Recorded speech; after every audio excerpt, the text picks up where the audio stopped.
र उसलाई भोट नदिनु भनेर उर्दी जारी गर्ने मान्छे रासपा होइन।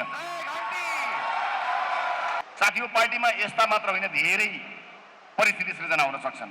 यो महाकुम्भमा, इतिहासको यो महत्त्वपूर्ण घडीमा, इतिहासको साक्षी मात्र होइन, इतिहास लेख्ने यो कार्यमा तपाईको मत नछुटोस्, तपाईको सहभागिता नछुटोस्, तपाईलाई यो गर्मीले पनि नछेकोस् र तपाईको आर्थिक अवस्थाले पनि नछेकोस्। त्यसका लागि त्यसको ग्यारेन्टी गर्नको निमित्त पनि म आयोजकहरूलाई निर्देशन पनि दिन चाहन्छु।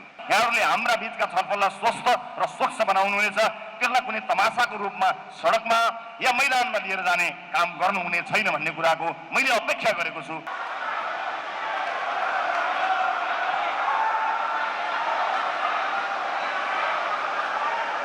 राष्ट्रिय स्वतन्त्र पार्टीको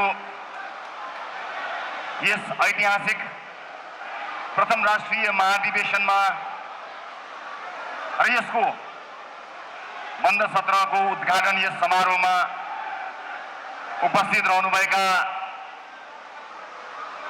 सम्पूर्ण प्रतिनिधि मित्रहरू, यहाँहरू सबैलाई मेरो तर्फबाट न्यानो, अति न्यानो जय घण्टी।